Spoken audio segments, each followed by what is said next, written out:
Հնարամիտ տղան, լատիշական հեքիաթ։ Մի մարդ ունենում է 3 տղա, 2-ը խելոք, 1-ը խելառ։ Հայրը մեծ տղային տեղավորում է քահանայի մոտ կառապան, բայց մեծ տղան չի կարողանում կարգին գործ անել, և 1 շաբաթ հետո քահանան նրան ետ է ուղարկում։ Հայրը միջնեկ տղային է ուղարկում, բայց քահանան նրան էլ է քշում։ Վերջապես հայրն այնտեղ է ուղարկում խելառին։ Գալիս է խելառը, իսկ քահանան հարցնում է. Կարող ես կառապան լինել։ Կառապան։ Չգիտեմ, երբեք չեմ եղել։ Այ խոզերին արածացնել կարող եմ, հորս տանը սովորել եմ դա անել։ Դե լավ, խոզերին կարածացնես, իսկ տարվա վերջին այսպիսի վարձ կստանաս. Քեզ թույլ կտամ, որ 3 անգամ կտտացնես ճակատիս։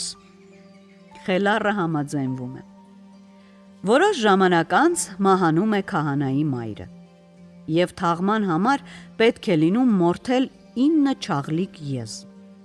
Քահանայի ծառաները հավաքվում են այդ եզներին մորթելու, բայց եզները չեն թողնում, որ ծառաները մոտենան իրենց։ Փետուրի պես դես ու դեն են շպրտում նրանց։ Խելառը նայում է ու ծիծաղում։ Քահանան հարցնում է. Ինչու ես ծիծաղում, խելառ։ Քո անասուն մորթողների վրա եմ ծիծաղում։ Դե որ ծիծաղում ես, դու ինքդ գնա մորթիր։ Ինչ կա որ, կգնամ, պատասխանում է խելառը։ Մտնում է գոմ, բռնում է մի եզան եղջյուրից ու կտտացնում ճակատին։ Եզն ընկնում է։ Երրորդին էլ է այդպես անում։ Երրորդն էլ է ընկնում, և հերթով բոլորին։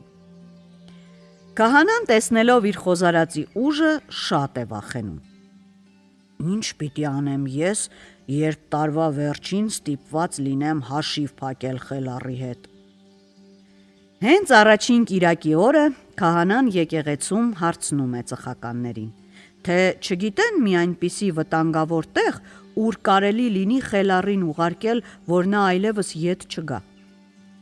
Ծխականները սկսում են մտածել։ Մտածում, բայց ոչ մի բան չեն կարողանում գտնել։ Վերջապես մեկը բացականչում է. Ես գիտեմ, մի անտառում կա Վարսակի մեծ կույտ,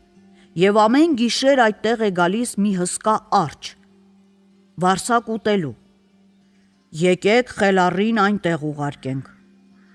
Դա դուր է գալիս քահանային։ Նա վազելով գալիս է տուն և ասում խելառին. Գիտես ինչ,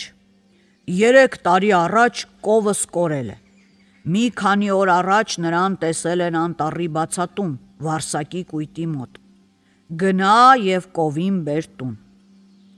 Դե ինչ արած, որ պետք է կգնամ, պատասխանում է խելառն ու գնում անտառ։ Գնում է ու ճանապարհին մտածում.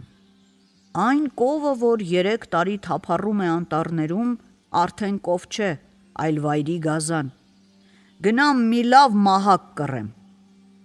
Գնում է խելառը 30 փթանոց մի մահակ է կռում։ Գալիս է անտառ, թաքնվում Վարսակի կույտի մեջ։ Միայն գլուխն է դուրսը թողնում, որ նայի։ Գիշերվա մոտ տեսնում է անտառից դուրս է գալիս մի վիթխարի արջ և սկսում վարսակ ուտել։ Խելառի ձեռքերը սկսում են քոր գալ, ու հենց որ արջը գալիս է իր կողմը, խելառը մի ձեռքով բռնում է նրա ականջները, իսկ մյուս ձեռքով սկսում է մահակով ուժեղ խփել։ Արջը տեսնում է բանը բուրդ է, շատ է խեղճանում, իսկ խելառի համար միևնույն է, ուզում ես լաց եղիր, ուզում ես փախիր, բանի տեղ չի դնում։ Ականջներից բռնած արջին քարշ է տալիս բերում քահանայի գոմը։ Քահանան տեսնում է, որ խելառն արջի հախից է եկել, ավելի շատ է վախենում։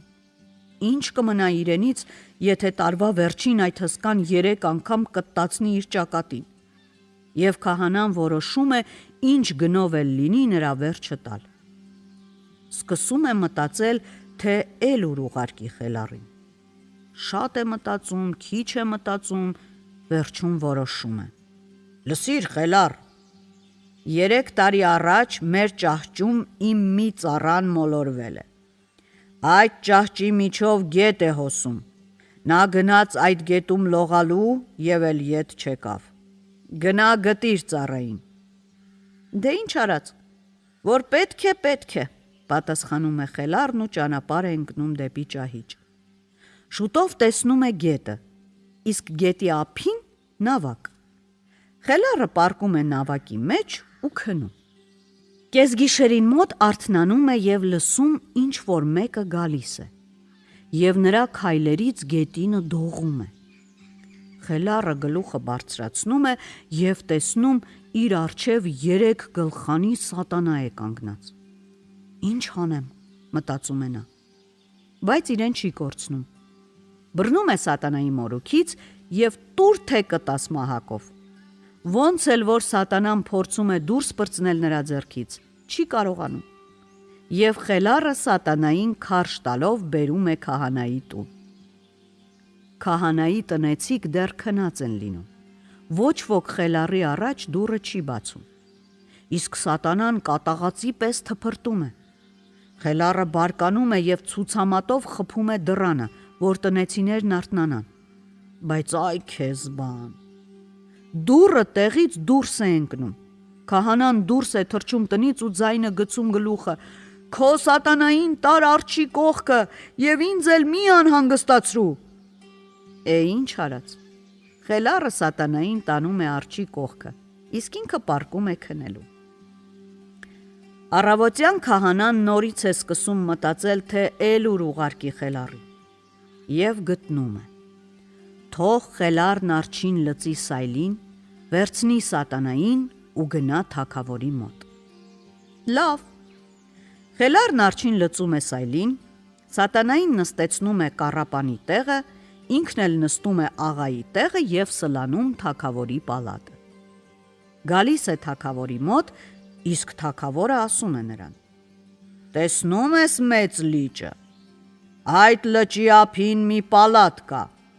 դու պիտի մի գիշեր մնաս այդ պալատում»։ Իսկ այդ պալատում սատանաներն էին ապրում, և լճի ափին էլ անթիվ անհամար քարեր կային, բայց դրանք ոչ թե քարեր էին, այլ կախարդված մարդիկ։ Շատ տարիներ առաջ այստեղ շուկա էր եղել, և ահա մի անգամ սատանան եկել էր շուկա և բոլոր մարդկանց դարձրել քար, իսկ ինքն էլ սկսել էր ապրել պալատում, ինչպես ասում են, հենց թագավորի քթի տակ։ Ինչ էլ որ անում էր թագավորը, որքան էլ որ չարչարվում էր,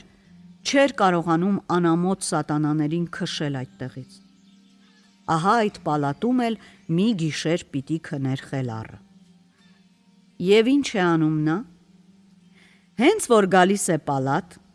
իր սատանային հրամայում է արջի վզից հանել լուծը և երկաթե ընկույզներ պատրաստել։ Երեկոյան այդ ընկույզները լցնում է ձախ գրպանը, իսկ իսկական ընկույզները աջ գրպանը։ Նա ոչինչ չի պատմում իր սատանային,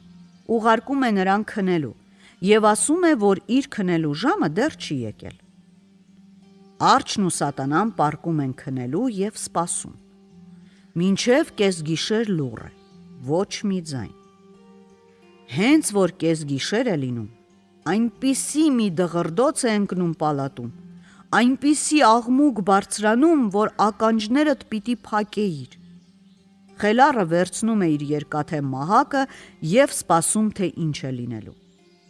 Տեսնում է, դուռը բացվում է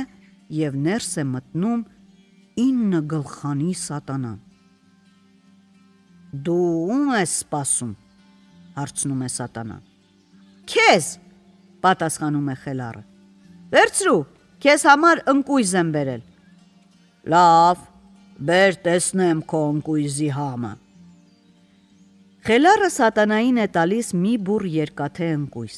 իսկ ինքը աջ գրպանից հանում է իսկական ընկույզները և ուտում։ Կրծում է սատանան երկաթե ընկույզները, այնպես է կրծում, որ կայծեր են թռչում, բայց ուտել չի կարողանում։ Ծիծաղում է խելառը։ Ախ, դու դեռ ծիծաղում ես, կատաղում է սատանան եւ կարչում Խելառի մազերից։ Բայց Խելառը բռնում է սատանայի մորուքից, կռացնում նրան գետնին եւ մի հարվածով կտրում նրա 3 գլուխը։ Այստեղ սատանան ճարպկորեն դուրս է պրծնում նրա ձեռքից եւ իր 6 գլխով փախչում թաքնվում է լճի հատակում։ Խելառը շատ է ափսոսում, որ սատանան փախավ, բայց դե ինչ աներ, հո նրա ետևից ջուրը չէր մտնելու։ Այդ գիշեր նա այլևս ոչ մի բան չի անում եւ ոչ մի բան էլ չի լինում։ Հաջորդ գիշեր Խելառն իր սատանային հրամայում է կռել 30 փթանոց երկաթե մարդ եւ կանգնեցնել անկյունում։ Վրա է հասնում կեսգիշերը։ Պալատում նորից դղրդոց է ընկնում։ Հայտնվում է 12 գլխանի սատանան եւ հարցնում. «Դու ում ես սպասում, ու ինչու ես անցյալ գիշեր եղբորս 3 գլուխը կտրել, հիմա ինձ հետ պիտի կռվի բռնվես»։ Իսկ Խելառը ծիծաղում է. «Էդ էր պակաս, որ քեզ հետ գլուխ դնեմ, դու էստեղ գոռում ես կոկորդդ պատրելով,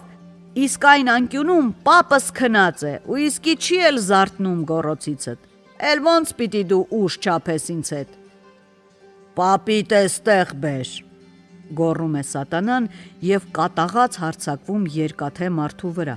ուզում է նրան բզիկ անել։ Բայց դե ինչ կարող է անել երկաթին, բոլոր ճանկերը կոտրում է, ատամները ջարդում, իսկ պապը չի զարթնում։ Վերջապես բռնում է պապին, բարձրացնում տեղից, որ տանիքից ցած գցի։ Հենց այդ ժամանակ Խելառը ետևից հրում է նրան, ու սատանան պապի հետ միասին դմփվում է գետնին։ Սատանան տակը, պապը նրա վրա։ Խելառը վերցնում է իր երկաթե մահակն ու տուր թե կտաս սատանային եւ կտրում է նրա գլուխների կեսը։ Սատանան տեսնում է, որ բանը բուրդ է, խնդրում է նրան, որ իր կյանքը խնայի, բաց թողնի իրեն։ «Թող այդպես լինի», պատասխանում է Խելառը։ «Բաց կթողնեմ քեզ, բայց դու ընդմիշտ կհեռանաս այս պալատից եւ ափի քարերն էլ նորից մարդ կդարձնես»։ Կանեմ, ամեն ինչ կանեմ, միայն թե մի խփիր։ Սատանան մի կճուճով բանալիներ է բերում տալիս Խելառին, իսկ Խելառը նորից ասում է. «Այստեղ բոլոր բանալիները չկան»։ Սատանան մի կճուճով էլ է բանալիներ բերում, բայց Խելառը նորից իրենն է պնդում.